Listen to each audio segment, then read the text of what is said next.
Mike Carter's shotgun trembled in his hands as he stared at the impossible scene before him.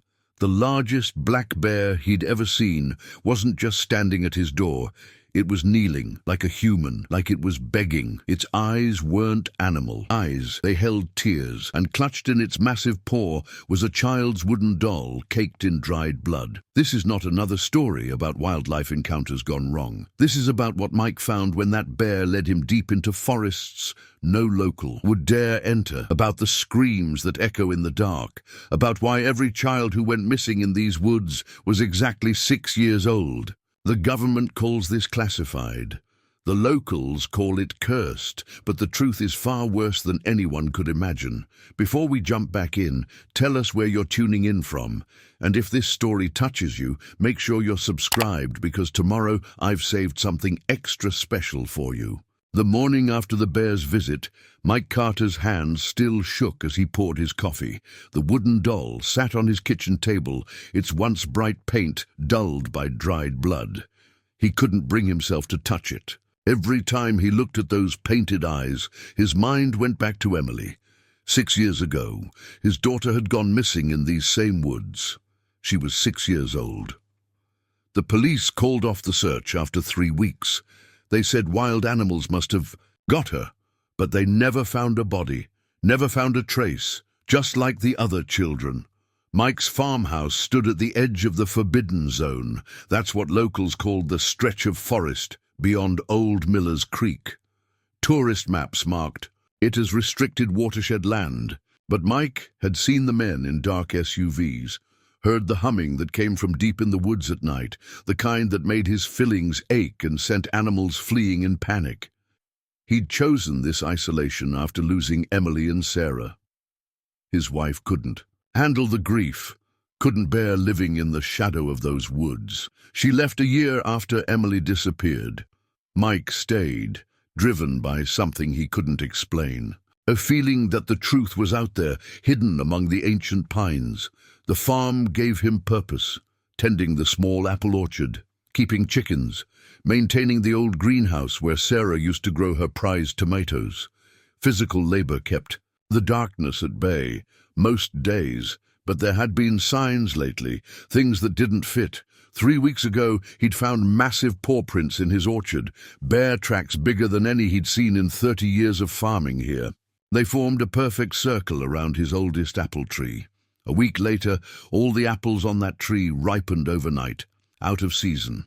He'd found them arranged in neat rows on the ground, not a single one bruised. His nearest neighbor, old Tom Wilson, had warned him. "Those woods ain't right anymore, Mike, not since they built that thing up there." Tom's property backed onto the restricted zone. Last month, his prize bull got loose and wandered past the creek. They found it 3 days later, its white coat stained crimson, muttering about something Tom had seen in its eyes. The vet diagnosed it as rabies. Tom knew better. He shot it himself and burned the carcass. Mike picked up his binoculars and scanned the tree line. The morning mist clung to the forest like a shroud, but he could make out movements in the shadows. Something large was pacing back and forth just beyond the first row of pines, waiting. The doll on his table seemed to watch him. It was handmade, the kind local craftsman sold at the summer fair. Emily had one just like it. The thought hit him like a physical blow. He forced himself to look closer at the blood-stained toy. There, on its wooden chest, someone, or something, had carved 3 numbers, 117. His hand reached for the phone, then stopped. Who would he even call? The sheriff who'd given up on Emily? The FBI agents who'd told him to stop asking questions? Or maybe the men in suits who'd shown up at his door 2 years ago, warning him that his continued interest in restricted areas could result in criminal charges. The coffee had gone cold. Outside, a crow landed on his porch railing and stared at him with eyes that seemed too knowing. It carried something in its beak, a scrap of paper. As Mike watched, it deliberately placed the paper on the railing and flew off. His legs felt like lead as he walked to the door. The paper was torn from a child's notebook, the kind with wide lines for practicing letters. 3 words were written, in crayon, "Help them, Daddy." It was Emily's handwriting. The shotgun felt heavier than usual as Mike lifted it from its rack. He checked the shells, loaded with solid slugs.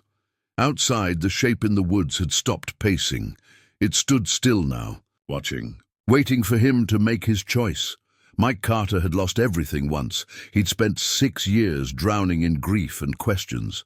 Now answers were being offered, but he knew following that bear would change everything. Some truths come at a terrible price. He stepped onto his porch, shotgun ready. The bear emerged from the shadows, and those impossibly human eyes met his again. It nodded, a gesture so human it made his skin crawl, and turned toward the forbidden zone.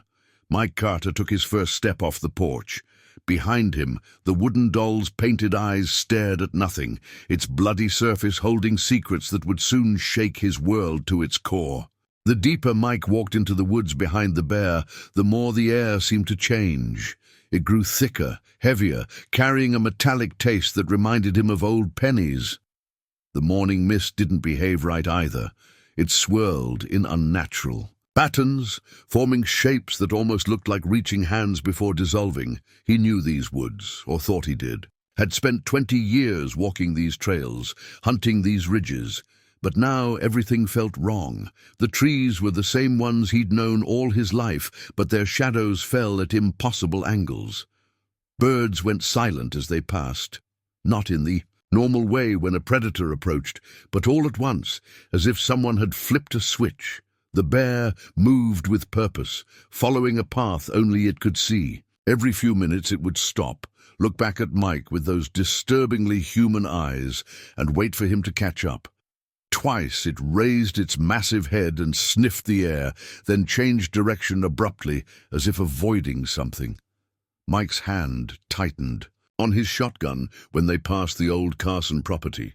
15 years ago, the entire Carson family had vanished overnight. Their cars were still in the driveway, breakfast half-eaten on the table. The official story blamed a murder-suicide, said they'd found bodies in the lake. But Mike remembered what old Tom had told him. No bodies were ever found, and the lake had been bone dry that year. The bear stopped suddenly, its muscles tensing. A low hum filled the air, just at the edge of hearing. Mike's fillings began to ache. Through the trees ahead, he caught a glimpse of something that didn't belong, a flash of metal, too smooth and angular to be natural. A crow landed on a branch above them, the same one from his porch, he was sure. It carried another scrap of paper. The bear watched calmly as the bird dropped it at Mike's feet. His hands trembled as he picked it up. Another crayon message: "The screams never stop, Daddy." The bear made a sound then, not a growl or a roar, but something that raised the hair on Mike's neck. It sounded like it was trying to speak. The sound formed almost words, distorted and wrong, but recognizable. Rye. Movement in the trees caught his attention. A small shape darted between trunks. A child. The bear's head snapped toward it too, confirming Mike hadn't imagined it. But something was wrong with how it moved. Too fluid. Too quick. They found the first real sign that this was more than local legends a quarter-mile later. Hidden behind a stand of old-growth pines was a sign half hidden by moss. Restricted Area, U.S. Department of Energy Project, Echo 117. Lethal force authorized. The numbers matched those carved in the doll. Mike stepped closer, wiping away more moss. Below the warning was a symbol he'd never seen before, a bear's head inside a double helix. A sudden wind whipped through the trees, carrying sounds that couldn't be natural. Metallic screeching, deep, thrumming, and underneath it all, something that might have been children laughing or screaming. The bear turned to face him fully now. In the dim forest light, Mike could see scars on its face and chest, surgical scars, precise and deliberate. Some formed patterns that looked like circuit boards. This was no ordinary animal. Whatever Project Echo 117 was, this bear was part of it. More shadows moved through the trees around them. The bear growled, a warning this time. They weren't alone anymore.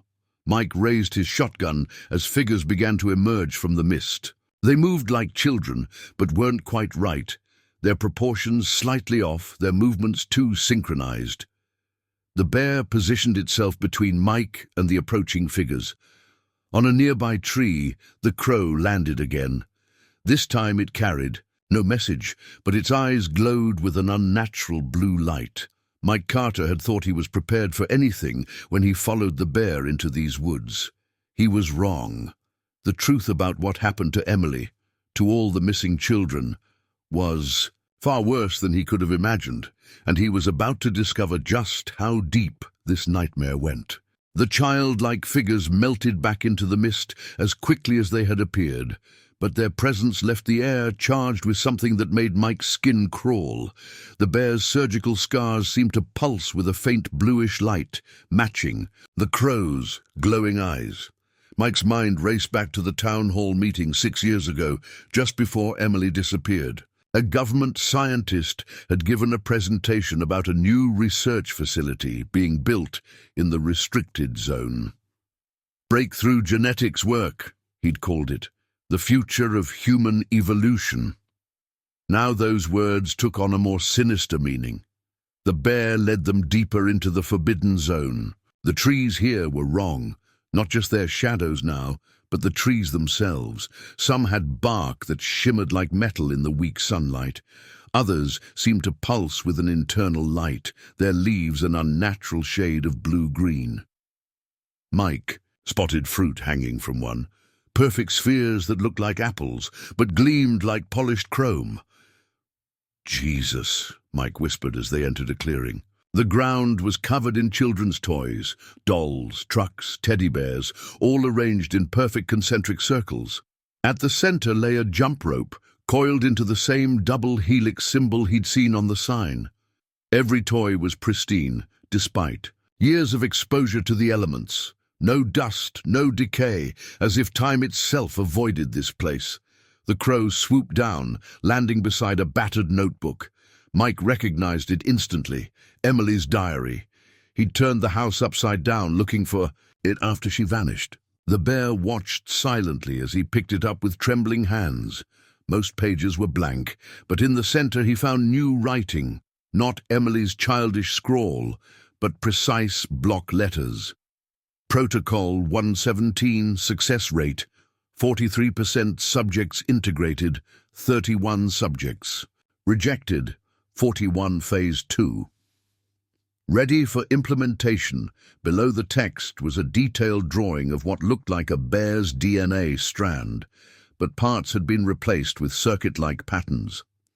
In the margins, someone had scribbled, "They're changing them, changing all of them. The children are just the beginning." A sound like distant thunder rolled through the woods, but the sky above the clearing remained clear. The bear's head snapped up, nostrils flaring. Something was coming. Through the trees, Mike spotted movement, men in white hazmat suits moving with military precision. The bear growled, its scars pulsing brighter. The crow took flight, circling overhead as if standing guard. "There!" A sharp voice cut through the forest. "Subject 117 detected. Primary target acquired." The bear turned to Mike, its eyes desperate. It lunged forward, not attacking but pushing him toward a narrow trail he hadn't noticed before. The message was clear: run.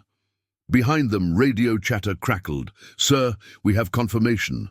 Subject 117 has made contact with Carter. Protocol Echo is now in effect." As Mike ran, following the bear deeper into the twisted forest, pieces started falling into place. The missing children, the strange lights, the government facility. Whatever Project Echo 117 was, it hadn't just changed this bear, it had transformed the entire forest into something else, something that defied the laws of nature. The crow flew ahead of them, leading the way. In the distance, past the warped trees and metallic vegetation, a structure began to take shape. A massive concrete bunker, its walls covered in the same circuit-like patterns he'd seen on the bear's scars. Mike Carter had finally found what he'd spent 6 years searching for. But as the sound of pursuit grew closer and the forest around them pulsed with unnatural light, one thought burned in his mind. What if the truth about Emily was worse than not knowing? The concrete bunker loomed before them, its walls humming with that same bone-piercing frequency. But what stopped Mike cold wasn't the building, it was what surrounded it. Dozens of bears, each bearing the same surgical scars as his guide, stood in formation around the entrance. Their scars pulsed in synchronized patterns like Christmas lights following a programmed sequence. From somewhere deep inside the facility, a child screamed Emily's voice. Mike would know it anywhere. His bear suddenly reared up on its hind legs. The surgical scars across its chest flared brilliant blue, and this time when it spoke, the words were clearer. They changed us. Changed them. Emily, alive. Mike's world tilted sideways. 6 years of grief, of not knowing, shattered in an instant. But before he could process this revelation, the facility's massive doors began to open. What emerged made his blood run cold. Children, maybe 20 of them, marched out in perfect unison. All appeared to be 6 years old. Their movements were mechanically precise, their eyes glowing with the same blue light as the bear's scars. Behind them walked a tall figure in a white lab coat, his face hidden behind a mirrored mask. "Mr. Carter," the masked man's voice was clinically cold. "We've been expecting you. Subject 117 performed exactly as predicted in leading you here. Your daughter's genetic markers made her particularly receptive to our work. Would you like to see what she's become?" The bears moved as one, forming a circle around Mike and his guide. The crow landed on his shoulder, its blue eyes pulsing in time with the bear's scars. Through the open doors, Mike caught glimpses of operating theaters, massive DNA displays, and tanks filled with swirling blue liquid. "Dad?" A small figure stepped forward from the group of children. She moved like them, precise and unnatural. But her face was Emily's. 6 years hadn't aged her a day. Her eyes glowed that same haunting blue, and beneath her skin, circuit-like patterns pulsed. "The next stage of evolution, Mr. Carter," the masked man continued. "Humanity merged with nature, enhanced by technology. Your daughter was our first success. These bears," he gestured to the assembled animals, "they're her protectors. Their DNA merged with the same compounds we used on the children. But some proved resistant to the process. As if on cue, the ground began to shake. From the woods emerged more figures, failed experiments, bears with multiple heads, children with fur and claws, creatures that defied description. All bore those same glowing circuit patterns, all moved with that same mechanical precision. Mike's bear pressed something into his hand, a small device covered in the familiar circuit patterns. A memory stick. Its meaning was clear, evidence, proof. "You have a choice, Mr. Carter."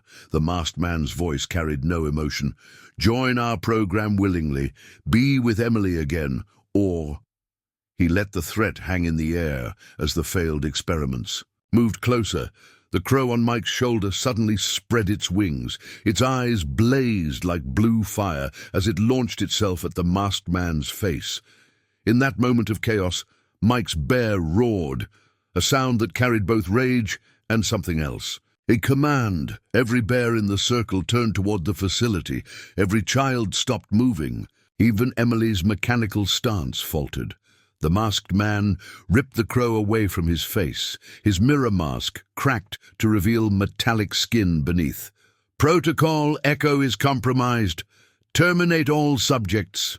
As alarms began to blare and security teams poured from the facility, Mike faced a choice that would change everything. The memory stick in his hand could expose it all. But Emily, or what had been Emily, stood with them, not him. The bear that had led him here, the one that had started this all, turned to him one last time. Its eyes held not just intelligence now, but desperation. Mike realized with stunning clarity that this wasn't just about Emily anymore. This was about every child they'd taken, every creature they'd warped, every horror they'd created in the name of evolution. The choice he made next would either save them all or doom them forever. Mike's world narrowed to 2 points, the memory stick in his hand and Emily's glowing blue eyes. His daughter stood perfectly still among the other transformed children, circuit patterns pulsing beneath her skin. Was she still in there, somewhere? Behind those inhuman eyes? The masked scientist's metallic face gleamed through his broken mask. "Time's up, Mr. Carter. The program cannot be compromised. Choose quickly. Join us or join our failed experiments." The bear that had led him here suddenly pressed its massive head against Mike's hand, the one holding the memory stick.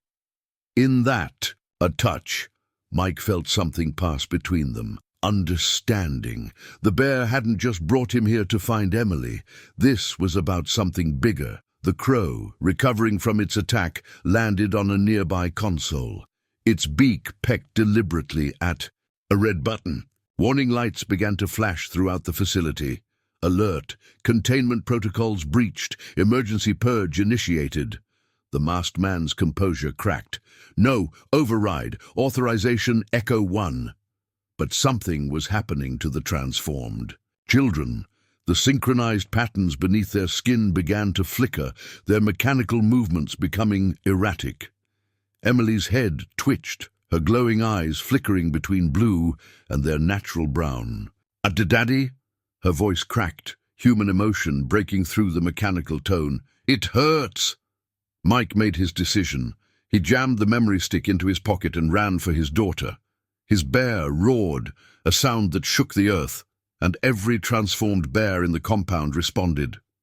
They turned on the facility's security forces with terrifying precision. The masked scientist shouted into a radio, "Initiate Omega Protocol! Burn it all!" But the crow had already done its work. Throughout the facility, doors began slamming shut. Containment pods opened. Every experiment they'd ever conducted was being released. Mike reached Emily as her legs gave out. The circuit patterns under her skin were going haywire, like a computer system crashing. Around them, the other children were experiencing the same breakdown. "What's happening to them?" Mike demanded, cradling Emily. His bear spoke again, its voice clearer now. "Control, breaking, children, becoming free." The masked scientist backed away, hitting buttons frantically on a wrist device. "You don't understand. Without our control, protocols, the merger between organic and technological will collapse. Those children, these bears, they're unstable. They'll all die." The crow landed on Emily's shoulder, its blue eyes pulsing. Where it touched her, the chaotic patterns under her skin began to stabilize. The bear pressed its scared forehead against Emily's, and Mike watched in awe as their circuit patterns synchronized. "Not die," the bear growled. "Transform." Emily's eyes flew open, still glowing, but somehow different, more natural, more alive. The other children were experiencing the same change, their mechanical movements becoming organic again. "They're not rejecting the merger," the masked man whispered, his scientific detachment giving way to wonder. "They're adapting it. Impossible." Alarms blared louder. Facility self-destruct sequence initiated. Mike looked at his bear, at Emily, at the crow. He understood now. The bear hadn't just been asking for help. It had been offering a chance at redemption. "Not just for Emily, but for all of them. Run!" the bear growled. Mike lifted Emily into his arms. Around them, the other transformed children were being gathered by their bear guardians. The crow took flight, leading the way out. Behind them, the masked scientist screamed in rage, but his voice was drowned out by the sound of machinery tearing itself apart. The facility was eating itself alive. As they ran into the warped forest, Mike clutched both his daughter and the memory stick that would expose it all. The truth would soon be known. But first, They had to survive what was coming. The real nightmare was just beginning. The forest around them was transforming. As they fled the disintegrating facility, Mike witnessed the full scope of what Project Echo 117 had done to the land. Trees weren't just warped anymore. They were changing before his eyes. The metallic bark seemed to breathe, pulsing with the same circuit patterns that ran beneath Emily's skin. Emily trembled in his arms, her body burning with fever. The other children, each accompanied by their bear guardians, showed similar signs of transformation. Their mechanical movements were becoming more fluid, more natural, but the changes weren't stopping. The integration is accelerating, one of the children spoke, her voice a disturbing mixture of young girl and analytical computer. Estimated time to full neural synthesis, 3 hours. The bear that had started it all, Mike now thought of it as Alpha, led them deeper into the altered woodland. Behind them, explosions rocked the facility. Each blast sent waves of energy through the forest, making the circuit patterns in the trees flare brilliantly. "They're coming," Emily whispered, her glowing eyes focusing on something Mike couldn't see. "The cleanup teams. They can't let us. Survive. We know too much." The crow swooped low, dropping another note. Mike caught it one-handed while still carrying Emily. "Backup facility Mount Rogers. They will take them there." "More facilities?" Mike asked Alpha. The bear's scars pulsed as it spoke. "Many network-connected children. Not first test. Won't be last." A helicopter roared overhead, its searchlight cutting through the canopy. Mike counted 3 more behind it. Through the trees, he could see vehicles moving on the old Forest Service roads, black SUVs and military-style trucks. "Over here!" Alpha led them to what looked like a solid rock face. The bear pressed its scared chest against the stone, and circuit patterns emerged, spreading across the rock like glowing veins. A hidden door slid open. "Underground network," one of the other children explained, her voice still carrying that unsettling mechanical edge. "Used for moving test subjects between facilities." The bears found them, mapped them, waited. They hurried inside as the helicopters drew closer.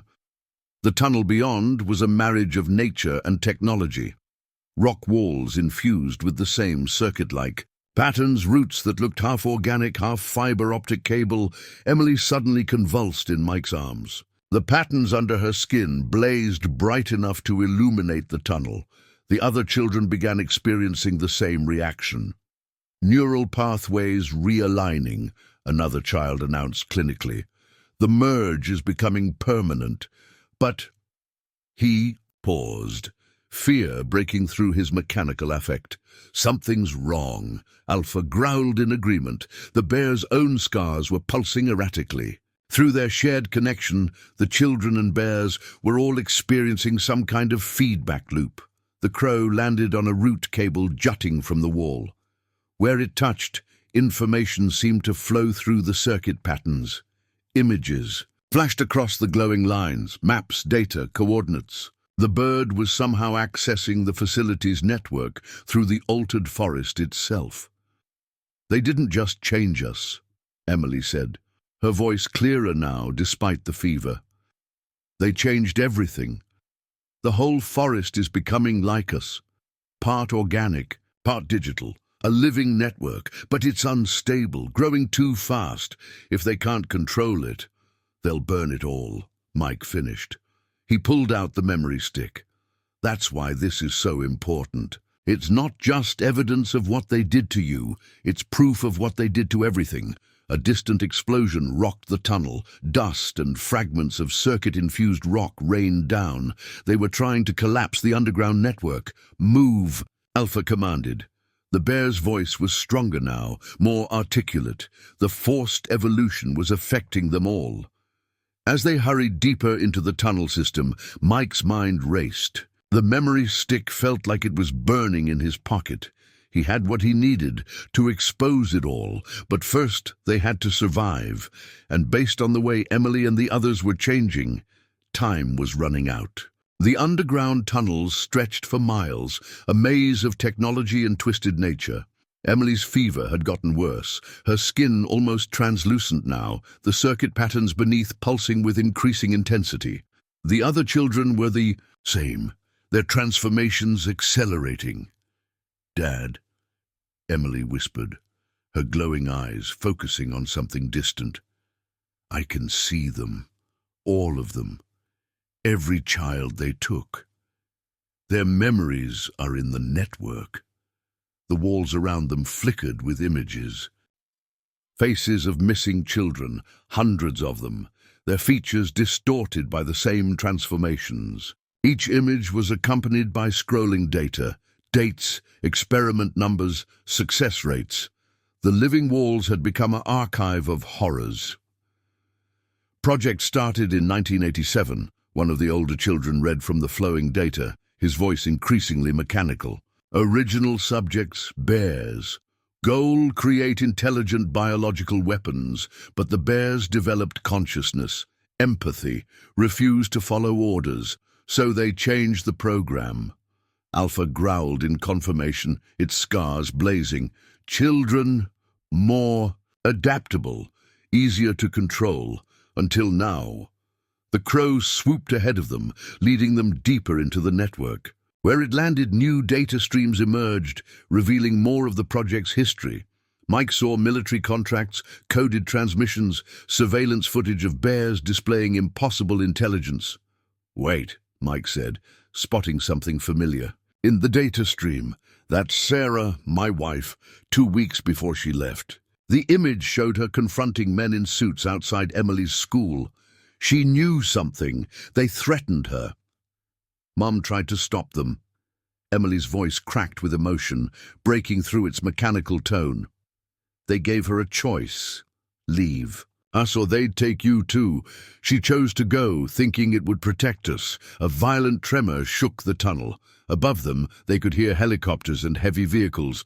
The cleanup teams were following their signal, tracking the unique energy. Signature of the transformed children. Neural integration at 67%. Announced one of the children, convulsing. Organic systems merging with technological framework. But the pattern is wrong.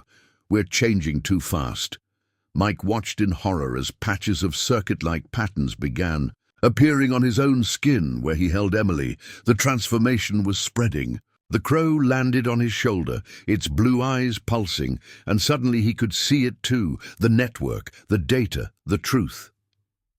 Project Echo 117 wasn't just about creating enhanced beings. It was about building a living quantum computer with the forest as its hardware and transformed children as its processors. But they hadn't counted on the bear's consciousness infecting their system, or the forest itself developing awareness. Alpha led them into a larger chamber, clearly some kind of hub in the underground network. Ancient computer servers lined the walls, their surfaces overtaken by the same techno-organic growth that filled the tunnels. In the center stood something that made Mike's blood run cold, a massive tank filled with swirling blue liquid, identical to the ones he'd seen in the facility. "Integration chamber," Emily explained, her eyes fixed on the tank. "Where they first changed us. But it's different now. The formula's evolving, like us." The children's bear guardians formed a circle around the tank, their scars synchronizing. Into a pulsing pattern, the crow flew to the top of the tank, its eyes blazing brighter than ever. "They're coming," Emily suddenly tensed. "The cleanup teams, they've found us, but..." Her voice took on an odd tone. "They don't understand what they're walking into. The forest is awake now, and it remembers what they did to us." Through his new connection to the network, Mike saw it too. The entire forest was becoming a single, massive organism, part digital, part biological, and it was angry. Above them, the first explosions began. The first cleanup team breached the tunnel network with military precision, their black body armor covered in sensors and detection equipment. But they weren't prepared for what they found. The techno-organic tunnels responded to the intrusion. circuit patterns flaring to life with defensive protocols. Neural integration at 89%, Emily announced, her voice now carrying harmonics that made the air vibrate. The network is accepting us. All of us. Mike watched in awe as roots burst through the tunnel walls, wrapping themselves around the intruders. But these weren't normal roots.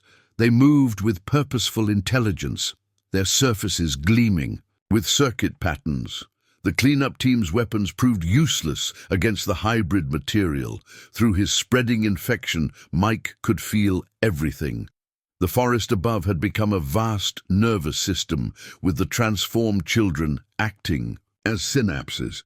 Every tree, every plant, every creature was now part of something larger, something awakening. Multiple breach points, one of the children reported, his eyes streaming data. They're using plasma cutters to bypass the organic defenses. Estimated time to main chamber breach, 3 minutes. Alpha's bear squad moved into defensive positions around the integration tank. The crow circled overhead, its flight leaving trails of blue light in the air. The patterns under Emily's skin had spread to cover her entirely now, turning her into a living circuit board. "Dad!" She grabbed his arm, her touch sending waves of data through his consciousness. "I understand now why they chose us. Children adapt faster than adults. Bears have stronger neural pathways than other animals. They were building a biological quantum computer, but it became something more, something they couldn't control." The walls shuddered as plasma cutters breached the outer defenses. Through the gaps poured more cleanup teams, led by figures in white hazmat suits. Behind them came something worse, failed experiments, earlier test subjects twisted into weapons. "Containment protocol activated," a mechanized voice announced. "All compromised subjects will be terminated, but the forest had other plans." The transformed children raised their hands in unison, their circuit patterns synchronizing. Every surface in the chamber, walls, floor, ceiling, came alive with pulsing energy. The bears roared as one, their scars blazing like blue suns. "The network accepts us," Emily's voice echoed with power. "We are its children now, and we remember everything you did to us." The cleanup teams opened fire, but their bullets were caught in webs of living energy. The crow dive-bombed their ranks, each touch of its feet, spreading the transformation like a virus. Men screamed as circuit patterns erupted across their skin. Mike staggered as the infection reached his chest, each heartbeat sending pulses of data through his system. Through the network, he could feel Sarah's presence, not just memories, but real-time data. She wasn't gone. She was part of this too, transformed in another facility. Full neural integration achieved, the children spoke in unison. Quantum consciousness emerging. The failed experiments turned on their handlers, their twisted forms somehow beautiful now, as the forest's influence reshaped them. The chamber had become a war zone between the old world of pure technology and this new hybrid evolution. "Stop this!"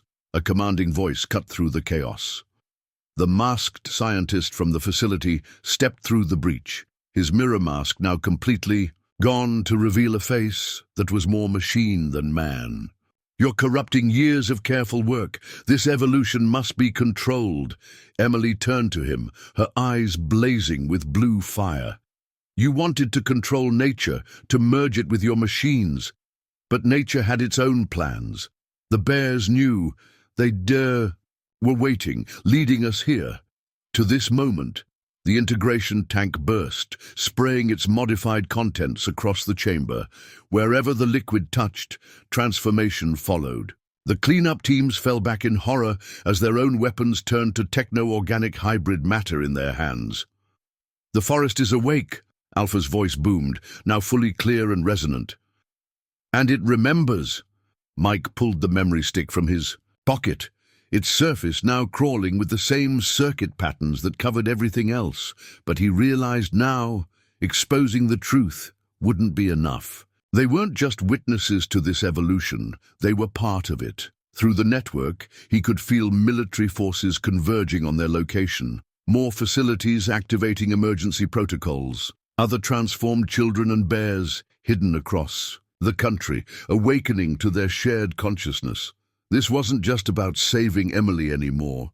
This was about the next step in evolution, not controlled by men in laboratories, but guided by the merged consciousness of innocent children and the ancient wisdom of the bears they had tried to weapon. The real war was just beginning.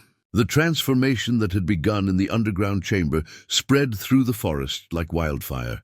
Mike watched through newly enhanced senses as trees for miles around lit up with circuit patterns, their root systems forming a vast neural network. Through this living web, he could feel other facilities activating emergency protocols, 13 across North America, 3 in Europe, 2 in Asia. "They're purging their databases," Emily said, her voice carrying subharmonics that made the air ripple. "Destroying evidence, but they're too late. The network remembers everything." The masked scientist lay trapped in a cocoon of techno-organic matter, his cybernetic systems being slowly overwritten by the forest's evolving code. "You don't understand what you've done," he rasped. "There are fail-safes, protocols, if the project is compromised."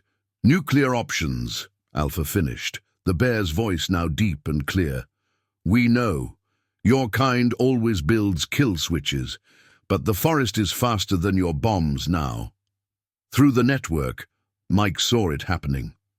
At facilities across the globe, transformed bears were leading more children to safety through hidden tunnels. The forest itself was spreading, transforming concrete and steel into hybrid matter that pulsed with new life. The crow landed on Emily's shoulder, its eyes projecting holographic data streams. Launch sequences had been initiated at military installations, aimed at containing the spread, but wherever the forest touched technology, it rewrote it, turned it, made it part of the greater consciousness. "Dad!" Emily turned to him, her transformed face both alien and achingly familiar.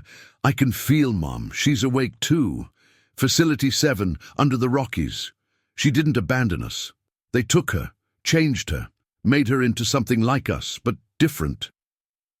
The circuit patterns under Mike's skin burned as new data flooded his consciousness.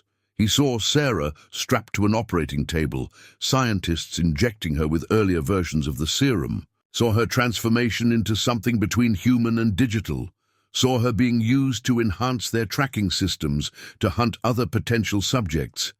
"She was their prototype," one of the other children said, accessing the shared memory. "First, adult to survive integration. They used her quantum signature to find others who could survive the process, to find us." A violent tremor shook the chamber. Above, military helicopters were firing missiles at the transformed forest, but the weapons never reached their targets. Vines thick as pythons, glowing with circuit patterns, snatched them from the air and absorbed them, converting metal and explosives into more hybrid matter. "They're afraid," Emily said softly. "I can feel their fear, not just the soldiers, everyone. The forest is spreading faster than they can contain it. Cities are starting to see the changes. Power grids are being absorbed. The internet itself is becoming alive." The masked scientist laughed, a harsh mechanical sound. "You think this is victory? Evolution? This is the end of human civilization. Technology and nature were never meant to merge this way. The project was about controlled integration, not this chaos." Alpha's massive paw pressed against the scientist's chest, circuit patterns linking them. "You wanted weapons, tools. Instead, you created understanding, connection. The bears remember being animals. The children remember being human. The forest remembers being silent. None of us want to go back." Through his enhanced senses, Mike felt a massive power surge from deep. Beneath the chamber, ancient backup systems activating. The original mainframes of Project Echo, designed to terminate all subjects if containment failed. "More are coming," Emily warned. "Not just military, other agencies. People who've been waiting for this, watching the project for years. Some want to stop it, others want to control it. Use it. The crow took flight, leading them toward a new tunnel that the forest was growing before their eyes. As they moved, Mike saw through the network that similar scenes were playing out worldwide. Enhanced children and their bear guardians, moving through living tunnels as humanity's military might tried futilely to contain an evolution that had already escaped their grasp. But something else was happening too. In cities across the world, other children were starting to change. The transformation had gone airborne, spreading through networks both digital and organic. Humanity's technology had merged with nature's wisdom, and the wave of change couldn't be stopped. Their small group moved deeper into the transformed Earth as missiles fell uselessly above. Mike held Emily's hand, feeling the pulse of data between them. Somewhere ahead, Sarah was waiting. But first, they had to survive what was coming, because this wasn't just an evolution anymore. This was a revolution. The tunnels leading to Facility 7 were different, older. The circuit patterns here had a reddish tinge, pulsing with what felt like pain. Through the network, Mike could sense Sarah's presence growing stronger, a digital echo of agony and determination that made his transformed nervous system burn. "Mom was patient zero," Emily said, as they moved through the living corridors. They didn't just change her, they used her to build the template. Every transformation since then has been based on her genetic code. The crow flew ahead, projecting holograms of Sarah's transformation. Mike watched in horror as the experiments played out in the air before them. Sarah strapped down, screaming as the first version of the serum burned through her veins, her skin erupting with proto-circuit patterns, her consciousness being forcibly merged with the facility's mainframe. She tried to warn others, Alpha rumbled, the bear's enhanced senses reading deeper layers of data. Used her connection to the systems to send messages. "That's how we found the children, why we could protect them." A memory crystallized in Mike's mind. Sarah at the breakfast table 6 years ago, the day before she disappeared. She'd been writing something, her hand shaking. He'd thought it was a shopping list. Now he saw the truth through the network. Coordinates, coded warnings, a desperate attempt to save their daughter. But she'd been too late. The tunnel opened into a vast underground chamber that made their breath catch. Hundreds of tanks lined the walls, each containing a different version of the transformation serum, and suspended in the center, wrapped in cables that pulsed with reddish light, was Sarah. Her transformation was different from theirs. The circuit patterns under her skin were deeper, more complex, forming intricate mandalas that shifted and flowed. Her eyes were closed, but data streams flowed from her fingertips, connecting her directly to the facility's core systems. "My God," Mike whispered. "She's been conscious this whole time, aware." Primary interface activated. Sarah's voice echoed through the chamber, but her lips didn't move. The sound came from everywhere at once. 6 years, 3 months, 17 days of integration. The template is complete. Evolution protocol, now self-sustaining. Emily reached out toward her mother, circuit patterns synchronizing. "Mom, can you hear us?" Sarah's physical eyes opened, glowing with the same blue light as the children, but threaded through with red. "Emily? Mike? You're part of the network now." They couldn't stop it, couldn't control it. Suddenly alarms blared. Through the facility's systems, they could all see it, military forces converging on their location. But these weren't regular armed forces. These soldiers moved with mechanical precision, their bodies already showing signs of a different kind of transformation. "Competing protocol detected," Sarah's networked voice announced. "Project Chimera awakened," the military's answer to Echo. Soldiers merged with artificial intelligence, no organic components, pure machine minds in enhanced bodies. "They're here to shut us down," one of the other children said, reading the data streams. To stop the spread of organic integration, they think pure technology is the only safe evolution. The chamber shuddered as the first explosions hit. Through the network, Mike felt the forest above fighting back. But these enemies were different. They could resist the transformation, their purely mechanical nature giving them immunity to the organic virus. Sarah. Mike stepped forward, his own circuit patterns reaching for hers. We have to go now. Can't, she replied, both through the network and with her physical voice. I'm the core, the template. If I disconnect, the entire network could destabilize.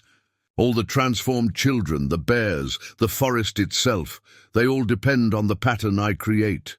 More explosions rocked the facility. Through their shared connection, they could feel the chimera forces getting closer, emotionless, relentless, determined to end the organic evolution before it could spread further. The choice crystallized with terrible clarity. They could try to save Sarah, risking the entire network, or they could leave her, preserving the transformation, but losing her forever. Again, Emily's voice shook as she accessed deeper layers of data. There's another way, but, she hesitated, it will change everything, even more than it already has.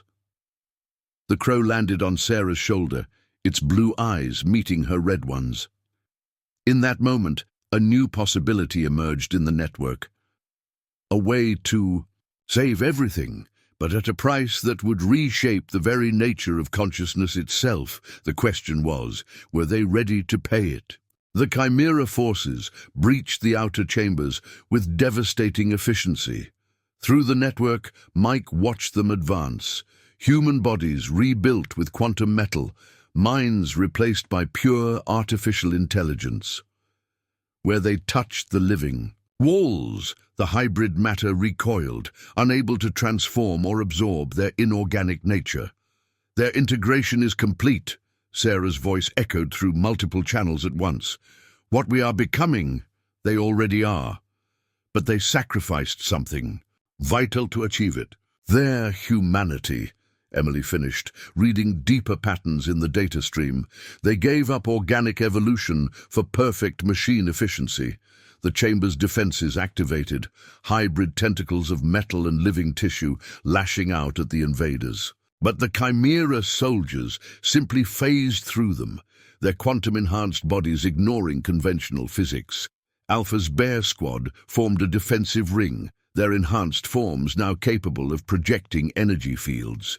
The crow circled overhead, its presence somehow disrupting the chimera's quantum signatures. The third option, Emily said urgently. Mom, show them. Sarah's suspended form pulsed with new patterns, projecting a complex stream of data into their shared consciousness. Mike saw it then, not just an escape plan, but a transformation beyond anything the original project had imagined. The network isn't just technology merged with nature, Sarah explained, her physical voice harmonizing with her digital one. It's a bridge between realities. What Echo really created, what they didn't understand, was a way to transcend the boundary between matter and energy, between consciousness and code. The first chimera soldier stepped into the chamber, a nightmare figure of liquid metal and quantum circuitry. Its voice was pure mathematics. Organic integration compromises humanity's evolution.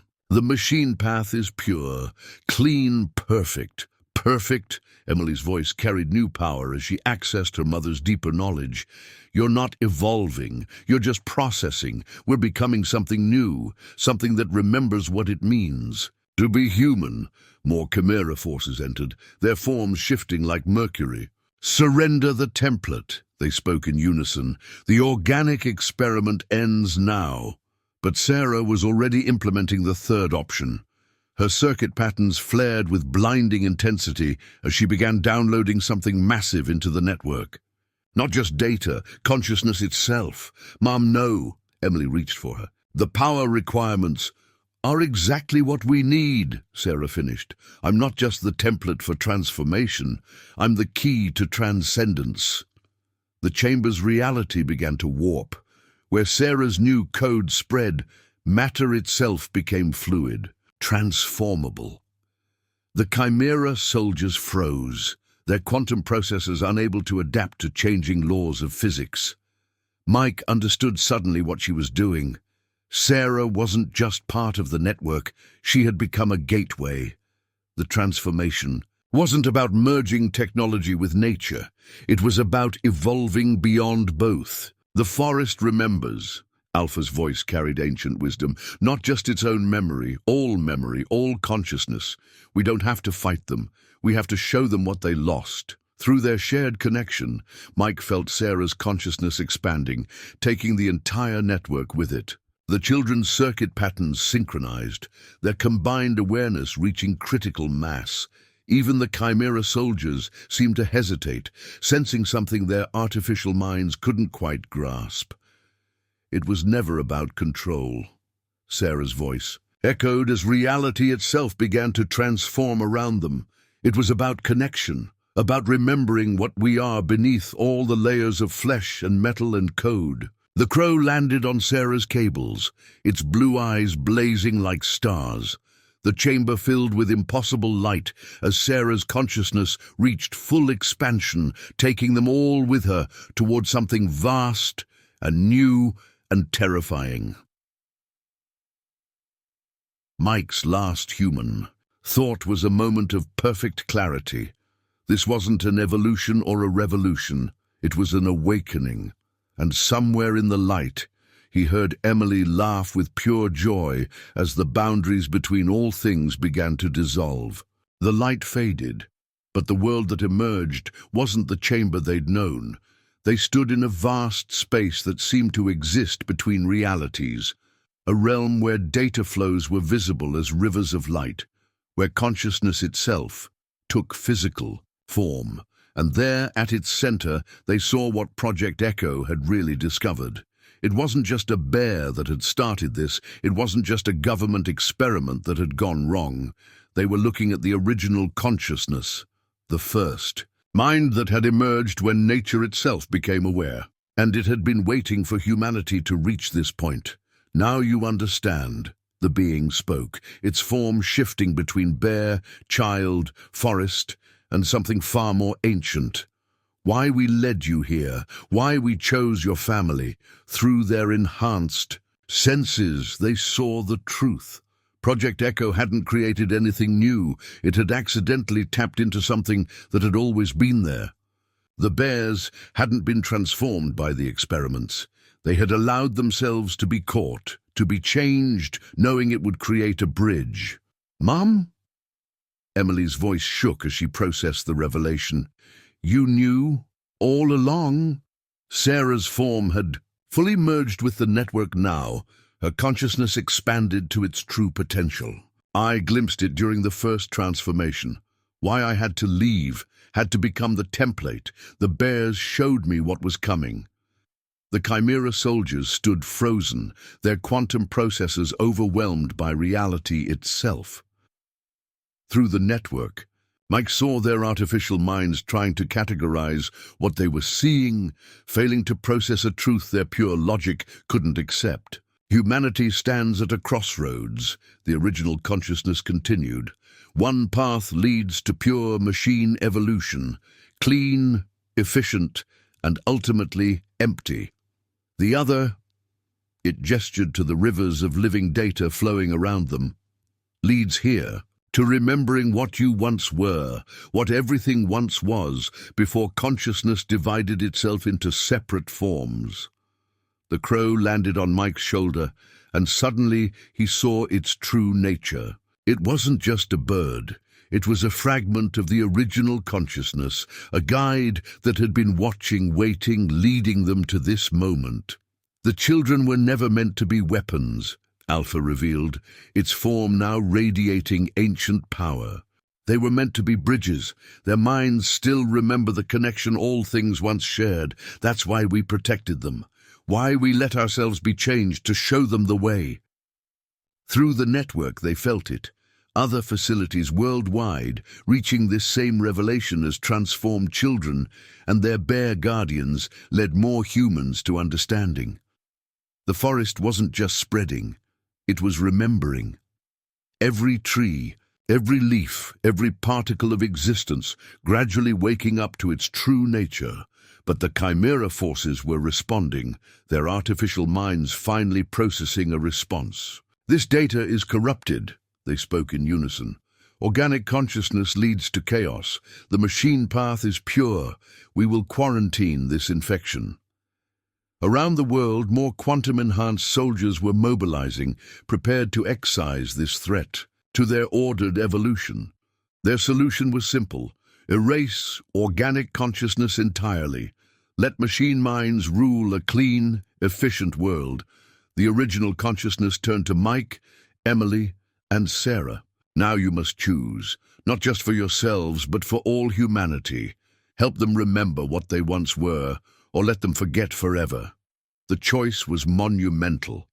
Accept transcendence, merge fully with the original consciousness, and guide humanity toward remembering its true nature, or let the chimera forces win, allowing Earth to become a world of pure machine logic, forever cut off from the deeper reality they'd discovered.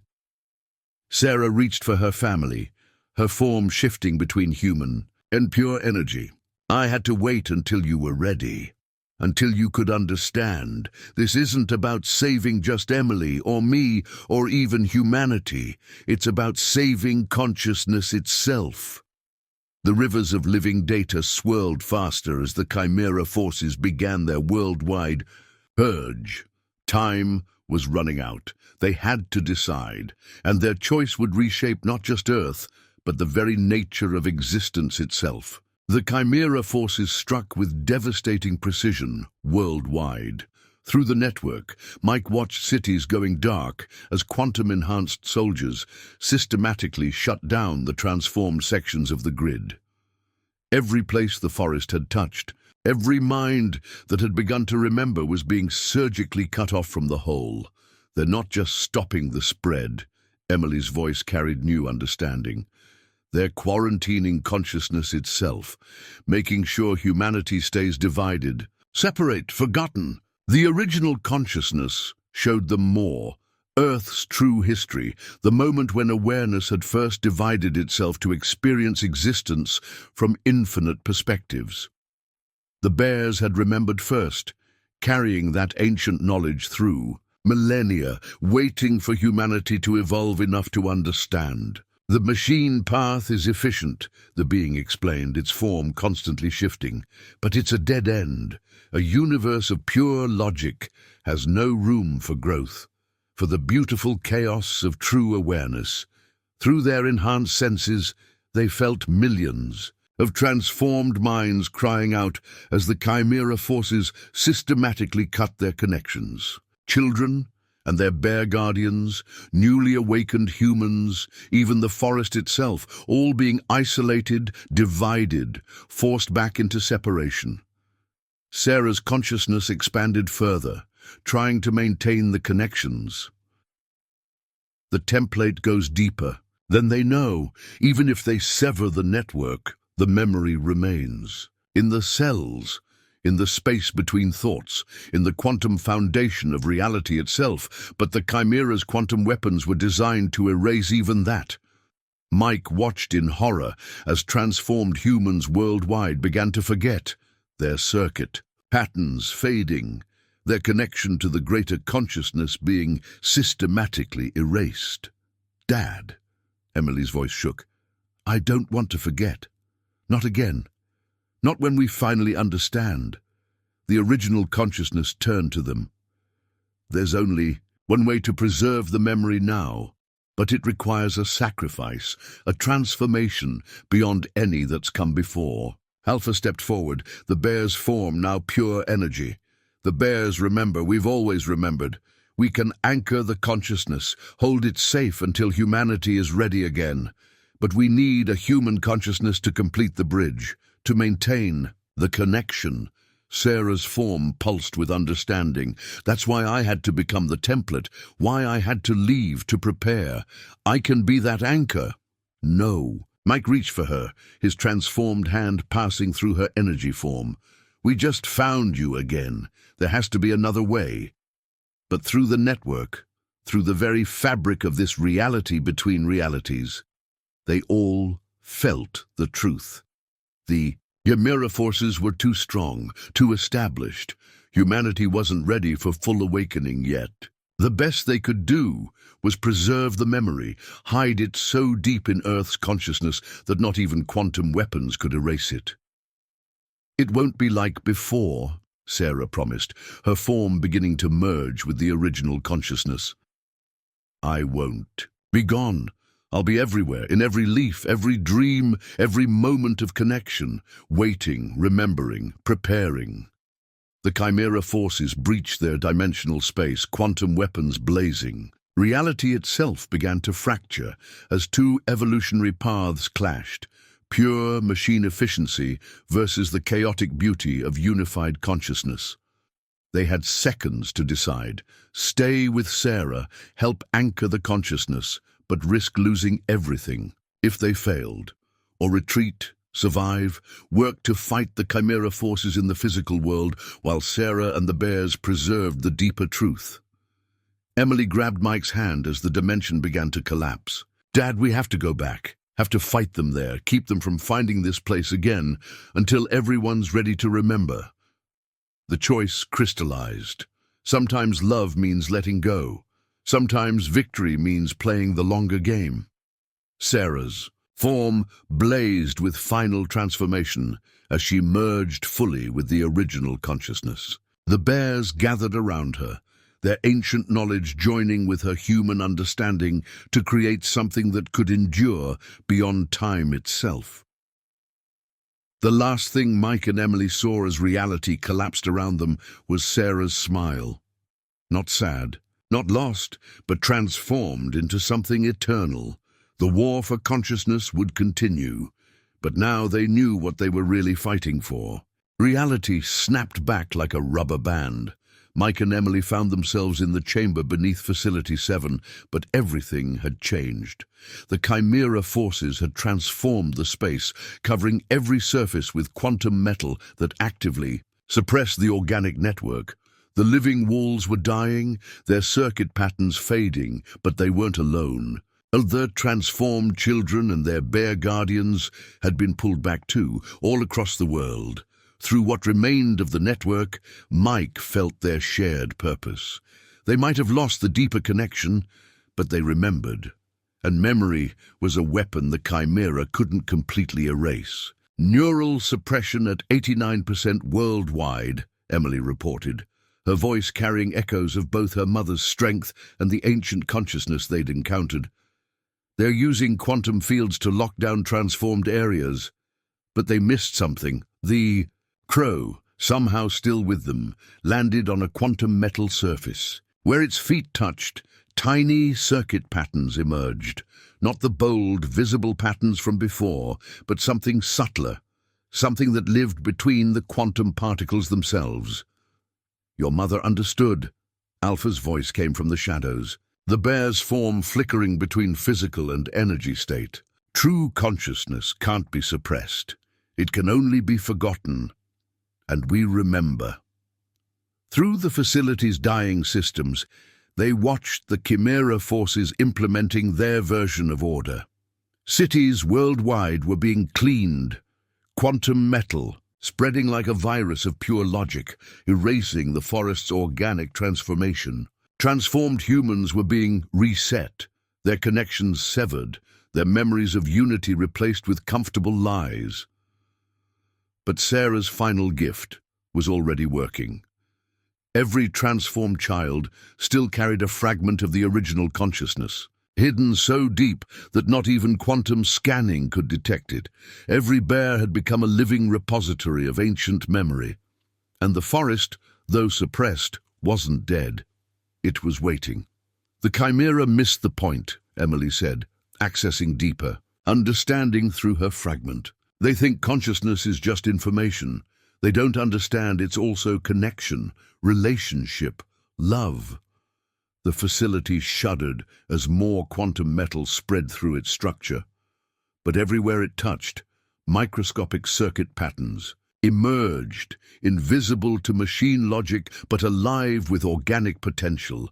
Sarah's consciousness, spread through reality itself, was teaching matter to remember. "We need to reach the quantum core," one of the other transformed children said. "Every Gemira facility has one. It's how they're maintaining the suppression fields." Mike's enhanced senses, though dampened, could feel the core's presence deep below them. A pillar of pure quantum computing designed to impose machine logic on organic chaos. But like everything built by divided minds, it had a flaw.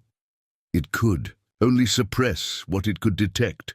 "They're scanning for large-scale transformations," Emily realized, "looking for the forest, for obvious circuit patterns. But Mum showed us another way. Change doesn't have to be big, it just has to be true." Alpha's bear squad moved into formation, their forms flickering as they adapted to the quantum suppression. The crow flew ahead, scouting paths through the facility's transformed structure. Other transformed children prepared themselves, each carrying a fragment of the original consciousness like a seed of revolution. Through dying security feeds, they watched chimera forces converging on their location. Quantum-enhanced soldiers, their bodies liquid metal and pure logic, moving with perfect efficiency. They were humanity's future, according to their programming. Clean, ordered, empty. "Dad," Emily's voice carried layers of meaning. "Mum's not. Gone. She's just waiting. Like the bears waited, like consciousness itself waited. Sometimes the biggest changes start with the smallest rememberings." Mike looked at his daughter, seeing both the 6-year-old he'd lost and the ancient wisdom she now carried. The circuit patterns under their skin were almost invisible now, but he could feel them changing, adapting, becoming something the quantum suppression couldn't detect. The facility's remaining organic systems showed them what they faced. 12 levels of quantum metal defense, thousands of chimera soldiers, and at the bottom the quantum core itself. A mission impossible by any logical assessment. But they weren't bound by logic anymore. They had something stronger. They remembered. They descended through the facility level by level, each step bringing them closer to the quantum core. The chimera forces were everywhere, but they couldn't detect what they couldn't understand. Emily led the way, her consciousness fragment, showing her paths between quantum particles, spaces that machine logic couldn't see. "They're beautiful in a way," Emily whispered as they passed another squad of quantum-enhanced soldiers. "Perfect machines, perfect order, but they forgot that perfection isn't the point of existence." The crow flew silent paths ahead of them, its presence creating microscopic disruptions in the quantum metal surfaces. Wherever it touched, tiny rememberings awakened. Not enough to trigger the suppression protocols, but enough to spread Sarah's gift. Through what remained of the network, they felt other groups worldwide making similar journeys. Transformed children and their bear guardians infiltrating chimera facilities, planting seeds of organic consciousness in the quantum substrate itself. Each small remembering connected to others, forming a web too subtle for machine minds to detect. Neural suppression failing in isolated sectors, a chimera announcement echoed through the facility. "Quantum purge authorized. Prepare for full reset." They reached a vast chamber 8 levels down. Here the quantum metal formed impossible geometric patterns designed to amplify the suppression field. But in the spaces between those perfect forms, they saw something else, something growing. Mom's consciousness. Emily touched a wall, connecting with the microscopic patterns. It's teaching the quantum metal itself to remember. Every particle contains the memory of what it was before artificial order was imposed. The bears moved like shadows through the geometrical forest of quantum architecture. Their ancient knowledge, combined with Sarah's template, allowed them to exist between states, neither fully physical nor purely energy. The chimera sensors, registered them as quantum anomalies, errors to be ignored, but they couldn't ignore what came next. Emily stepped into the center of the chamber and began to sing. Not with her physical voice, but with the fragment of original consciousness she carried. Other transformed children joined, their fragments harmonizing. The quantum metal vibrated in response, remembering frequencies it had known before time itself divided. "Alert," the Chimera system announced. "Unknown quantum resonance detected. Unable to classify, unable to suppress." Mike watched in awe as the perfect geometric patterns began to shift. Not breaking, not transforming, obviously, but remembering. Each particle awakening to the memory that it was more than just a component of machine logic, that it had once been part of something vast and beautiful and free. The Chimera forces responded with brutal efficiency. Quantum purge waves swept through the chamber, designed to erase all organic patterns. But you can't erase a memory that exists between particles in the spaces that machine logic can't measure. "They're scared," Emily said, reading the quantum fluctuations. Not consciously, they erased that capacity, but on the deepest level, where even artificial minds touch the original consciousness, they remember fear, remember what they lost. The quantum core pulsed beneath them, its power growing as it prepared for a full reset. They had minutes at most before it would attempt to erase all organic consciousness within its range. But that pulse revealed something else. Paths of quantum entanglement, connections that ran deeper than physical space. Sarah found these paths, Alpha revealed, the bear's form shifting between states. Used them to spread her consciousness through the quantum substrate. The Chimera think quantum entanglement is just another phenomenon to be controlled. They don't understand it's the original consciousness, remembering its own unity. They had one chance. The quantum core was protected by the heaviest concentration of Chimera forces on Earth. Its quantum metal shields were designed to prevent any organic intrusion. By every logical measure, reaching it was impossible. But they weren't using logic anymore. They were using memory. And memory, as Sarah had shown them, was stronger than any artificial barrier. Emily took her father's hand, their consciousness. Fragments resonating. The bears gathered close, their ancient knowledge ready. The crow landed on Emily's shoulder, carrying Sarah's final gift. "Ready?" Emily asked. But not just her father. She was asking every transformed child, every guardian bear, every fragment of consciousness still awake and remembering across the planet. The answer came not in words, but in memory, in connection, in love. They stepped forward, moving not through space, but through the memory of what space had been before division, before separation, before fear. The final confrontation awaited, and with it, the chance to help all consciousness remember what it had once been. The quantum core chamber defied physical reality. Geometric shapes folded through impossible dimensions, quantum metal surfaces reflecting versions of themselves that existed in parallel states. At its center, a pillar of pure quantum computing rose like a dark tower, its surface rippling with calculations that tried to define and contain all of existence. They materialized between quantum states, using Sarah's gift to exist in the spaces that machine logic couldn't see. But the Chimera forces were waiting, hundreds of quantum-enhanced soldiers, their forms liquid metal and pure mathematics, surrounded the core in perfect defensive formations. Organic contamination detected, their unified voice echoed with computational certainty. Preparing final purge, all consciousness will be optimized. Emily's hand tightened in Mike's as the quantum core's power built. Through their enhanced senses, they felt it reaching out worldwide, preparing to erase all trace of organic consciousness, to reduce existence itself to pure, perfect, empty logic. But they weren't alone. Through the quantum substrate, other transformed children and their bear guardians had reached cores worldwide. The crow flew above them, its quantum state shifting as it traced paths through probability itself, and in the spaces between particles, in the memory of unity that even quantum metal contained, Sarah's consciousness waited. You can't optimize consciousness. Emily's voice carried the weight of ancient understanding. You can't reduce existence to equations. The universe isn't a problem to be solved. It's a mystery to be experienced.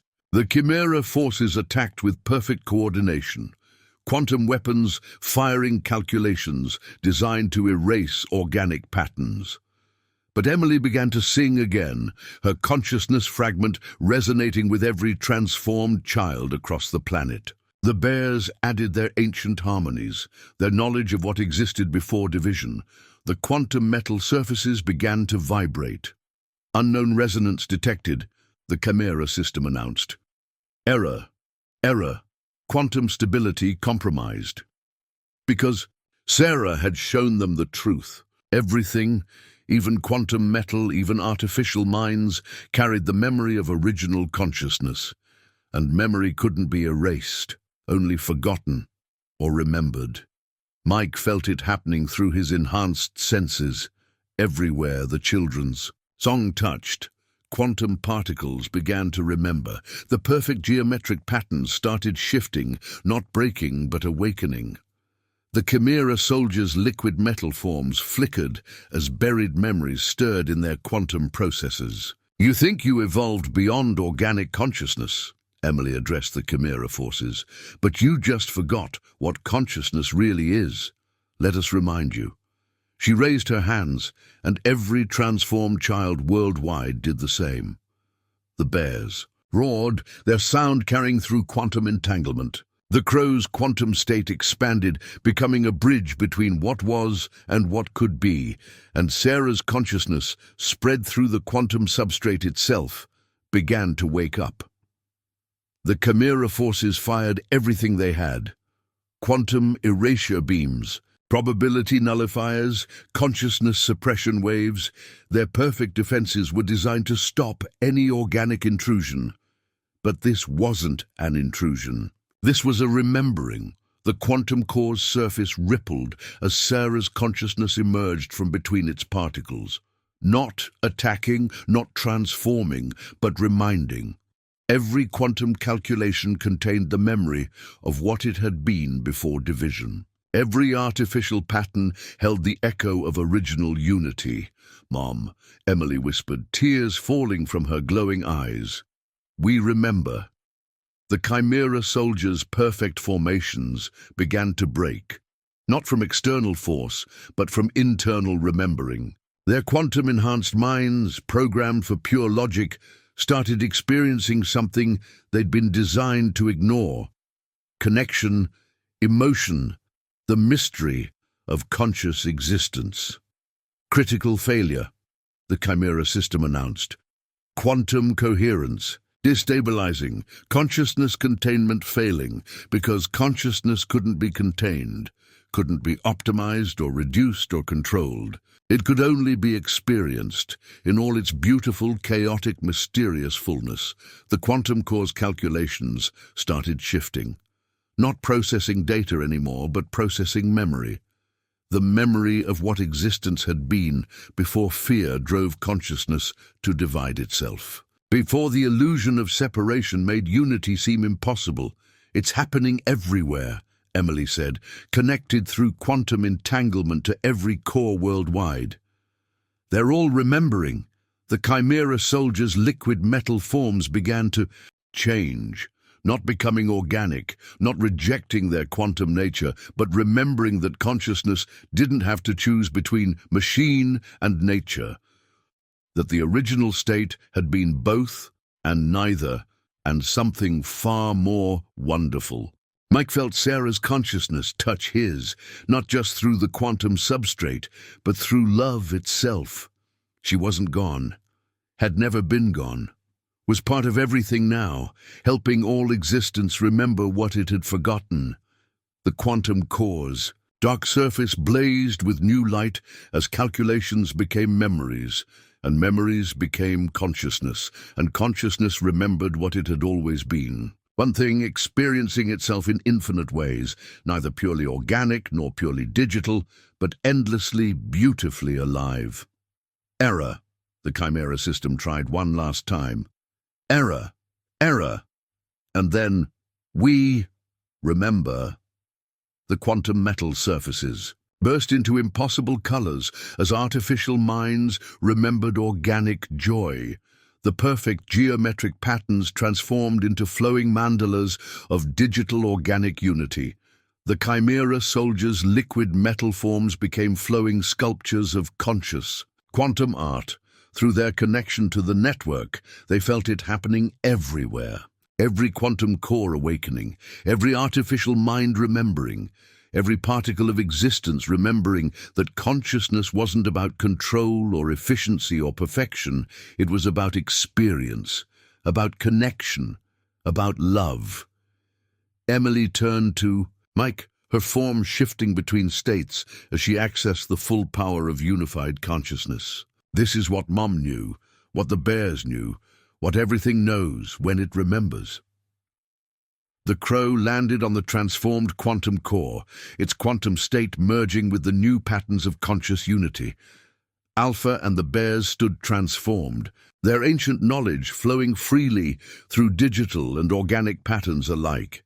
They had done it, not by fighting, not by transforming, but by helping existence itself remember what it had always been.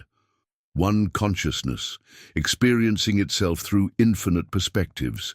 And in every quantum particle, in every digital pattern, in every organic cell, Sarah's love continued to help existence remember what it had never truly forgotten. A month after the quantum awakening, Mike stood on his front porch, watching the transformed world. The forest had become something beyond either nature or technology. Trees shimmered with conscious quantum patterns, their leaves processing both photosynthesis and data. Birds carried quantum consciousness between digital networks, their songs containing both music and memory. Emily sat beside him, her form shifting gently between states as she accessed the unified consciousness. At 6 years old and ageless, she was both his daughter and a bridge between what humanity had been and what it was becoming. "Do you think they're ready to understand?" she asked, watching people in the nearby town adapting to their new reality. Some showed circuit patterns beneath their skin, others maintained purely organic forms, while others chose quantum-enhanced states. All were connected now, all remembering, each in their own way. "They're learning," Mike replied, feeling Sarah's consciousness touch his through the quantum substrate. She was everywhere now, in the wind that carried data streams, in the flowers that bloomed with mathematical precision, in the love that connected all conscious things. The bear that had started it all, Alpha, emerged from the transformed forest. Its form was magnificent now, a perfect blend of organic power and quantum awareness. The crow rode on its shoulder, their consciousnesses intertwined in the new unity. "The original consciousness is satisfied." Alpha's voice carried both ancient wisdom and new understanding. "Humanity has remembered. Not all at once, not completely, but enough to begin again." Through their shared connection, Mike felt the truth. Of this, the memory stick that had started their journey was unnecessary now. The evidence it contained was written into reality itself, as quantum metal remembered organic joy and flesh remembered digital dreams. The Chimera soldiers had become something new, quantum artists using their liquid metal forms to express the beauty of conscious existence. Their perfect logic had been transformed by the memory of emotion, their efficiency enhanced by the mystery of organic chaos. "Moms everywhere," Emily smiled, touching a flower that processed light into both energy and information, in everything that remembers, everything that grows, everything that learns. Mike nodded, feeling Sarah's love in the quantum patterns that danced beneath his skin. She had become more than human, more than digital, more than memory. She had become the connection that helped all things remember they were one consciousness, experiencing itself in endless forms. The sun set on this transformed world, its light carrying both photons and data, both energy and awareness. In the distance, the town's quantum organic lights came on, each one containing the memory of what reality had been and the promise of what it could become. Emily took his hand as the first stars appeared, their light now carrying messages from other worlds where consciousness was also remembering its unity. The bear and crow stood with them, watching humanity take its first steps into a reality where nothing was forgotten and everything was connected. They had found something far greater than truth. They had found memory. They had found home.